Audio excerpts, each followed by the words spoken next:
Ladies, gentlemen, and disappointments. We are coming to you live from the woman caves in New York and Connecticut. My name is Leslie. And my name is Melissa. And we are Verbally Disastrous. This podcast is copyrighted through the U.S. Copyright Office as well as the Writers Guild of America.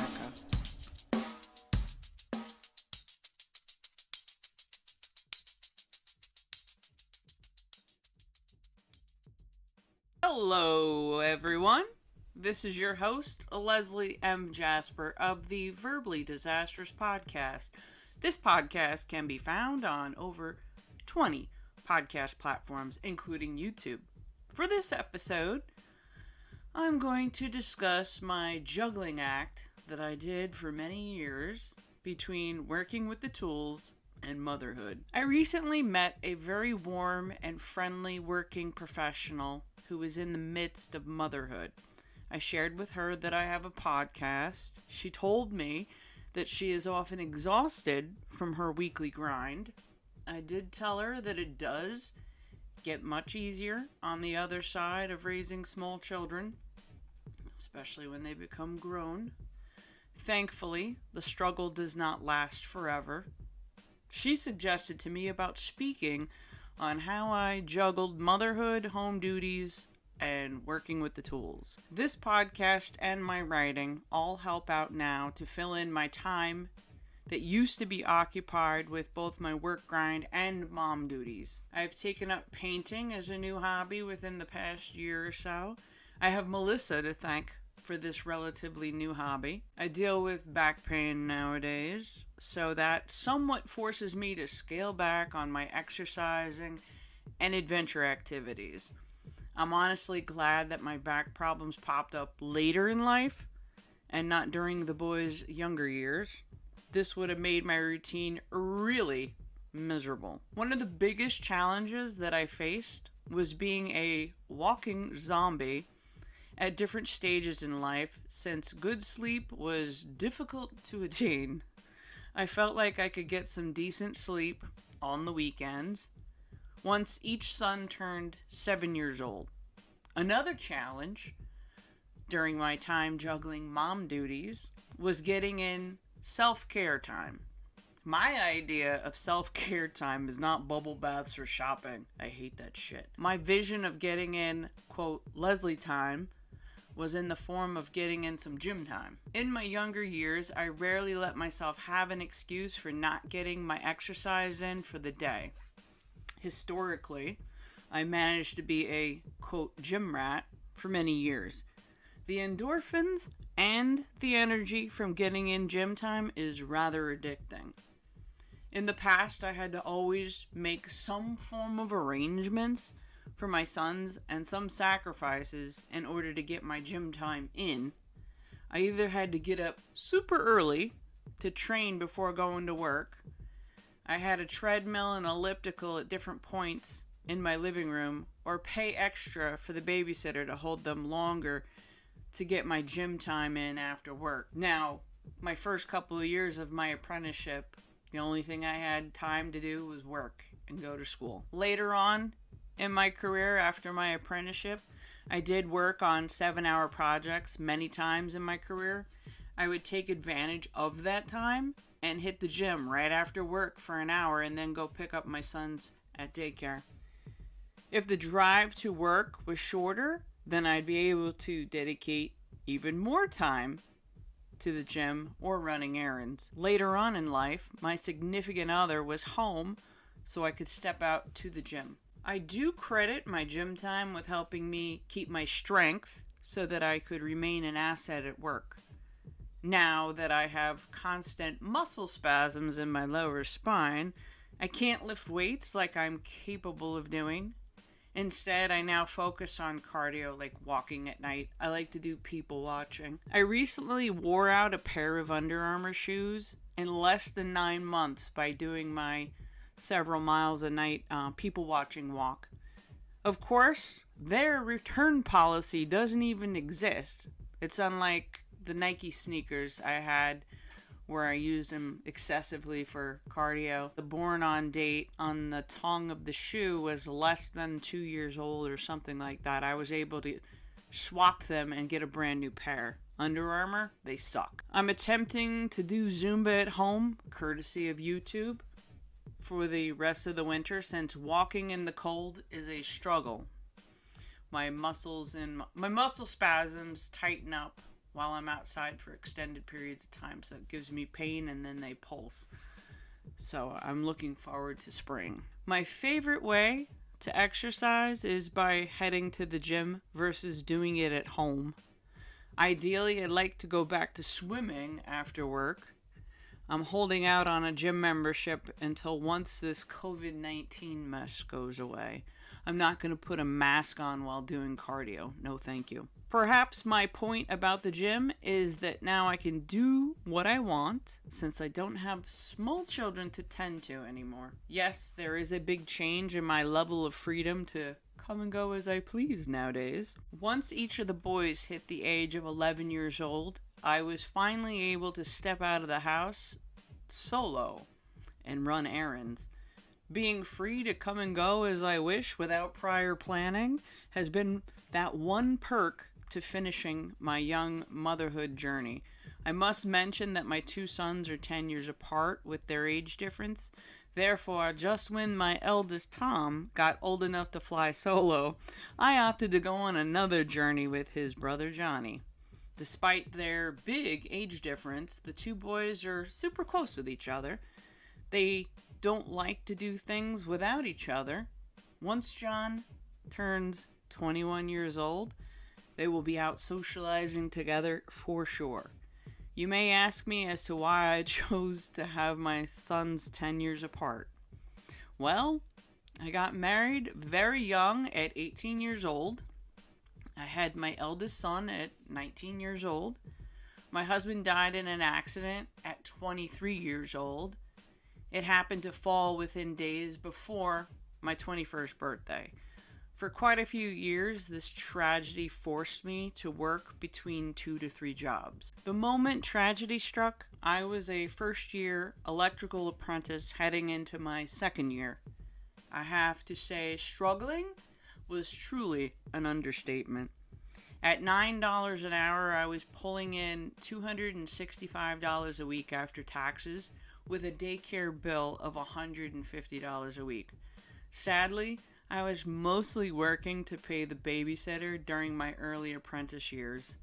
If I missed a day of work during my first year, the babysitter made all of the money for the week. Once I realized how hard the situation was flowing for Tom and I felt extremely discouraged. However, I knew that as each year passed, my wages would increase along with the journeyman wages that were on the horizon. I can't imagine not having that on the horizon for me to look forward to in the future. Sadly, those initial dreams of a white picket fence with a happy ever-ending life felt like they faded away. They faded away quickly. I went on full zombie mode with working as much overtime as I possibly could take on. When I bought my house, it was empty. I believe I had a mattress on the floor, or I had an air mattress. I can't remember what. The only person in the house who had everything in his room was Tom. By the time I got into my between second and third year of my apprenticeship, I got onto a large deck job that had a bunch of overtime. Cha-ching! I would be up at 5 a.m. and on the job site by 7 a.m. under normal circumstances. The monkey wrench was having a reliable car to drive. My car at the time, it was a 1989 Chevrolet. My apprentice car was a 1989 Chevy Cavalier. They were built like a tank. Once the model from the 90s popped up, they were really light. It was excellent in the snow, I remember that. I had to start it up with vice grips. It had a passenger side headlight smashed. The hood was smashed. The light was smashed. I couldn't afford to replace it, so I managed to get tickets once in a while. I think maybe I got one or two. My car at the time had 277,000 miles on it, and the transmission dropped right in the driveway. I was forced to take mass transit, and getting onto the job site, it was about 9 a.m. in the morning. This mass transit commute involved 2 bus rides, a train ride, and another bus ride to the city of the project. On the evening trek, leaving either work or school, I either had to somehow magically get a ride from the train station to the house because the buses weren't running late at night, at 10 or 12 o'clock at night. So I've done quite a few 5-mile treks to the house, and that was like a normal thing for about 9 months until I got a new car. If I was to guess, I think it was about a 3-hour commute from door to door using mass transit. By car, it was roughly a 1-hour drive. Of course, this fact of not coming in on time pissed off my general foreman and foreman on the project. I was forced to reveal a little bit more about my life. This was something that I didn't want to do, since I didn't want to give anyone ammo to break my chops about my struggle. That was the last thing I wanted.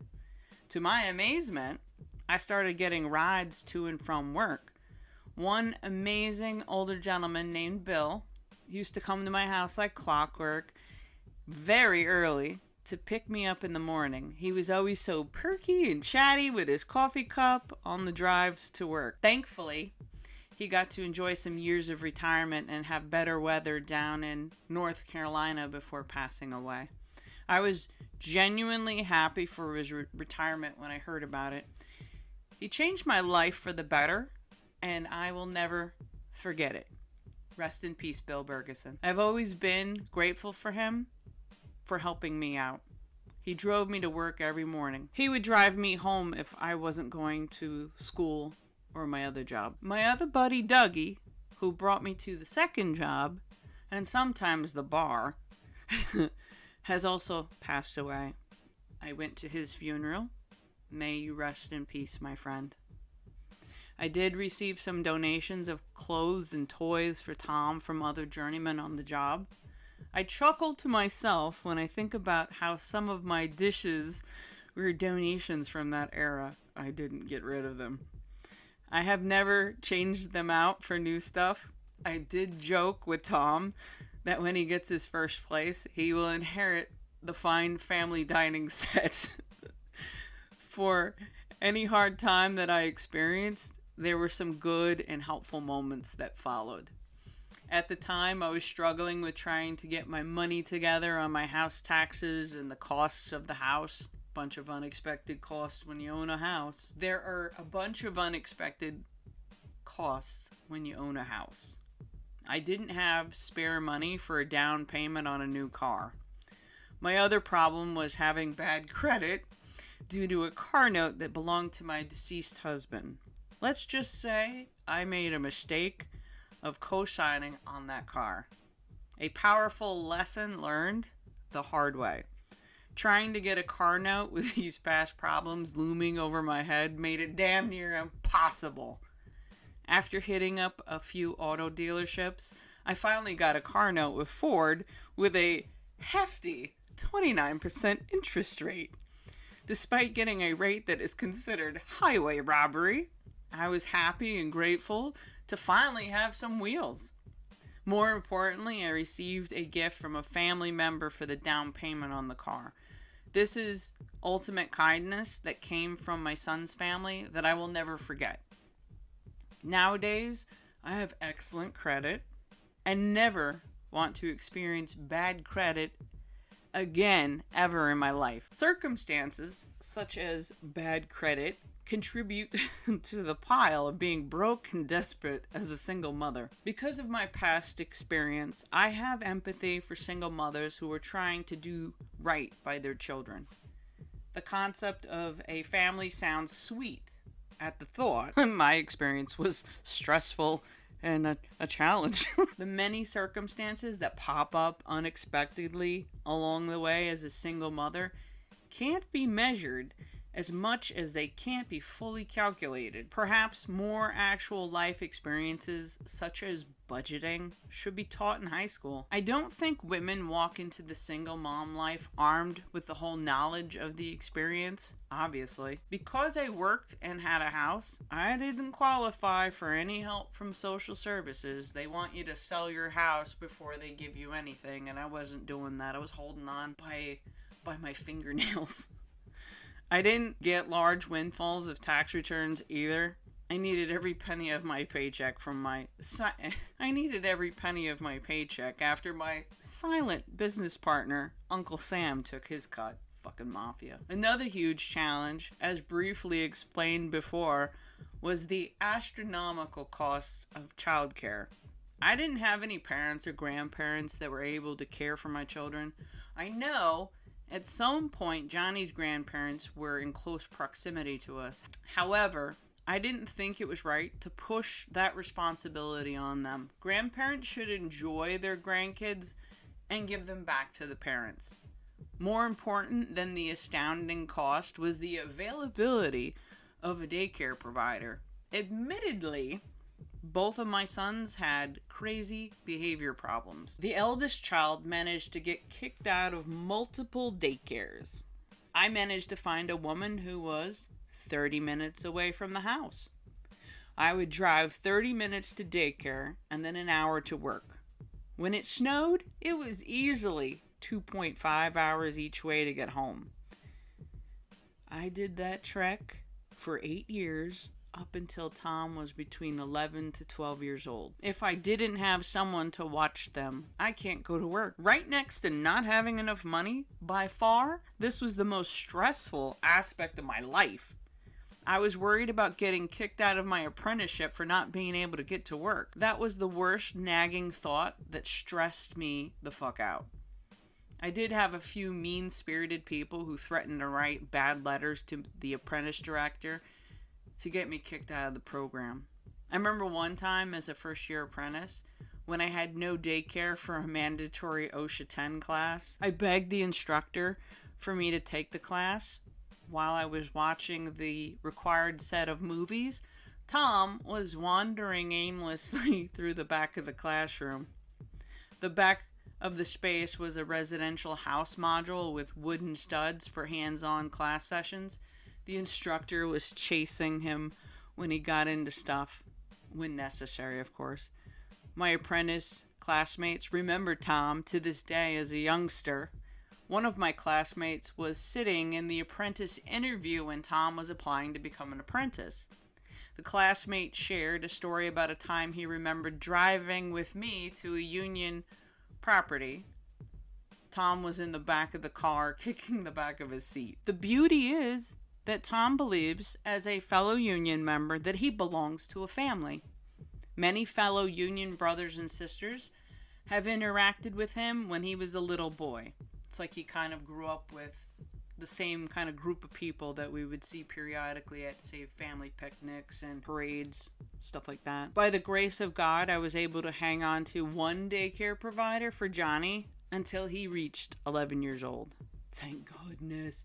Thank goodness for that family. Oh, I would have been lost without them. There are some advantages to being a single mother. I can multitask like it's no one's business.